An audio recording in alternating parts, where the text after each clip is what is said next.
In the heart of shadowy enclaves and dimly lit rooms, an assembly convenes annually. Its name, whispered in hushed tones, is the Bilderberg Group.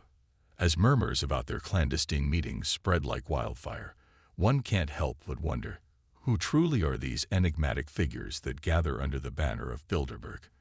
And more importantly, what cryptic designs do they hold for our world? It is often said that in the corridors of power, secrecy is the game, and democracy but a mere facade. How true might this be when an entity as powerful as the Bilderberg Group, alleged puppeteers of global events, operate in such obscurity? Their enigmatic meetings have long fueled speculations of plans for a global dictatorship that would make even the visionary George Orwell shudder.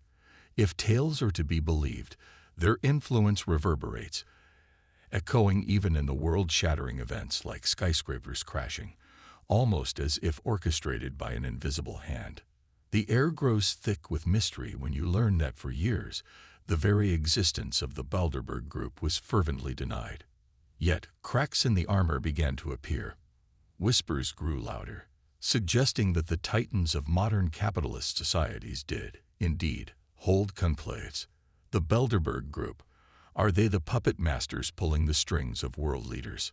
Do they craftily sway economies, puppeteering the masses into the illusion of choice, all the while controlling our destiny? I recall tales of my own lineage, stories of my grandfathers, men of conviction and principle. They taught me the indomitable spirit of belief, the power of ideas, and the essence of unity. As I transitioned from the realm of economics to the illuminating stage of theater, I observed firsthand how collective passion can give wings to an idea. My heart, though occasionally swayed by romance, always recoiled in the face of injustice.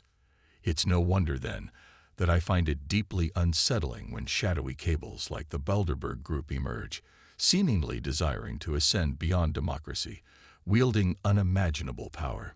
To many, the Bilderberg Group isn't just another gathering. They are perceived as the clandestine board of directors for our planet. Comprising billionaires, key political figures, banking magnates, and even European aristocracy, their gatherings are a convergence of the world's most formidable influencers. To even approach their guarded meetings is to risk arrest. Such heightened levels of secrecy inevitably beckon the question, what truths do they shroud?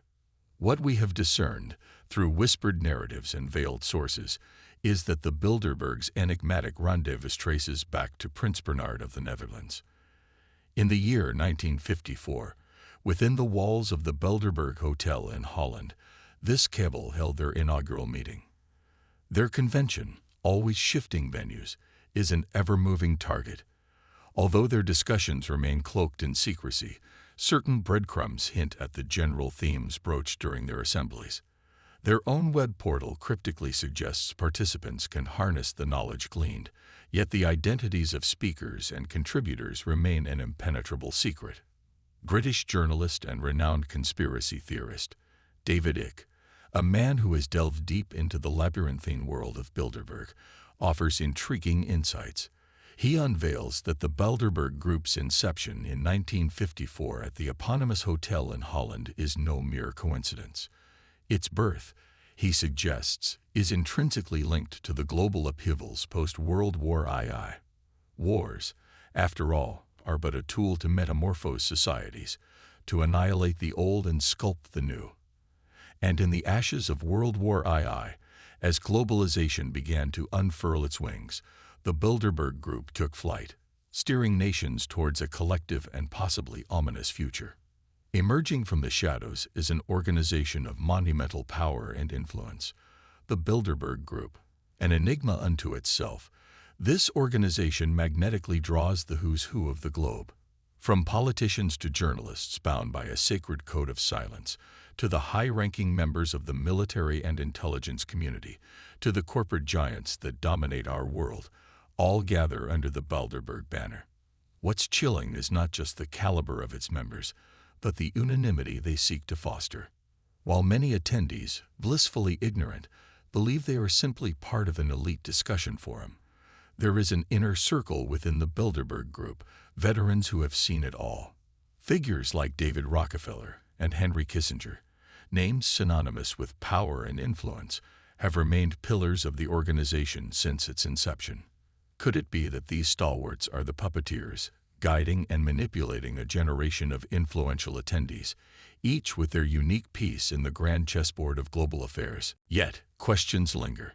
Is the Bilderberg Group just an elaborate lobby, safeguarding their vast interests? If so, who do they represent? It's neither a singular corporation nor a particular government. For long, their very existence was shrouded in mystery, vehemently denied. But the murmurs grow louder, suggesting this group might be steering humanity towards a dystopian future even George Orwell would dread. Yet we must tread with caution. Is it fair to lay all the world's malaise at the feet of the Bilderberg Group? It's an easy trap, blaming the enigmatic when confronted with the inexplicable. Perhaps the Bilderberg Group is not the secretive cabal many believe it to be, but rather a mere private organization of influential personalities. Undoubtedly, their gatherings exude power and influence, but other entities, like the G7 and G20, command similar power. The stark difference: their meetings unfold under the public eye. And if rumors are to be believed that the Bilderberg Group operates as a shadow world government, they're either doing an abysmal job or perhaps, terrifyingly, achieving precisely what they desire. Skeptics often point to events like the oil shock of 1973, whispering about the Bilderbergs' involvement. Yet naysayers counter, emphasizing that figures like the U.S. Secretary of State, Henry Kissinger, were conspicuously absent that year. But the very next year, in 1974, statements made by Prince Bernhard at the subsequent Bilderberg meet surely raises eyebrows. To unravel this conundrum, we sought the insights of Dr. Richard D. Wolff, a renowned American economist, in hopes of shedding light on the intricate dance of democracy, capital, and the elusive Bilderberg. Why, we pressed, do these titans of industry and policy convene so religiously? Dr. Wolff, contemplative, responded that even within this elite group, rifts and divides exist. These power brokers grapple with an existential question. Can they truly rely on the capitalist system to sustain modern society, and more importantly, maintain their towering dominance atop it? The shadows run deep, and at the heart of these murky waters lies a conundrum that even the elites grapple with. On one hand, some believe that the market, in its infinite wisdom, is unparalleled. They champion the notion that when corporations chase profits, inadvertently, society benefits. Yet there's a dissenting voice, one that warns of the perils of unchecked inequality. They caution that the masses, should they tire of the increasing divide between the rich and the poor, might wield their political might to topple the fragile house of cards that is the capitalist system. A looming question remains: do these groups, with their unparalleled wealth and influence, genuinely believe in democracy, or is it merely a facade? Dr. Wolff offers an intriguing perspective. Many of these titans of industry, he suggests, operate on inherently undemocratic principles. Take, for instance, a corporate behemoth. Its board of directors doesn't seek consensus or approval from its vast legion of employees. This structure, where few dictate the fate of many, is a stark antithesis to the democratic ideals many of us hold dear. It's as if we're being conditioned, systematically, to accept the absence of democracy in our day-to-day lives, pacified by the mere semblance of it in the broader societal context. The kings of yore might have vanished, their thrones relinquished. But did they truly disappear? Or did they simply metamorphose into modern-day emperors, wielding power from corporate boardrooms, now christened CEOs? So, what do we make of groups like the Bilderberg, think tanks, or perhaps the most potent capitalist lobbies known to mankind? Dr. Wolff leans towards the latter, casting doubts on their intellectual prowess, hinting that they often rely on experts like him for insights. In the hallways of power, surrounded by these titans, even he grapples with a sense of ambivalence, questioning who he's truly aiding. The realization dawns. Amidst laughter, there's an underlying despair. Yet perhaps it's premature to succumb to hopelessness.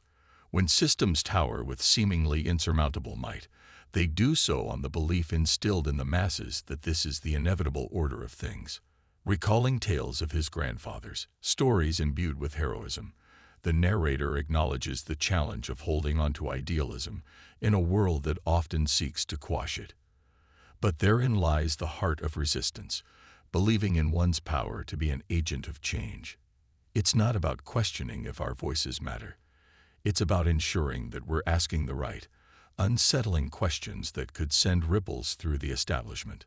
Whispers in the dark, enigmatic groups, and the true nature of power. We've traversed a realm many dare not venture into.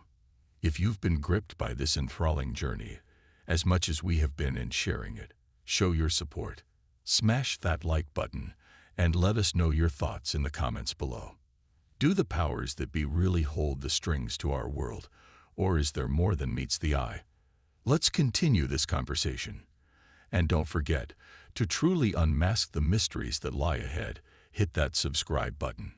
Dive deep with us into the uncharted waters of our world's greatest unsolved enigmas.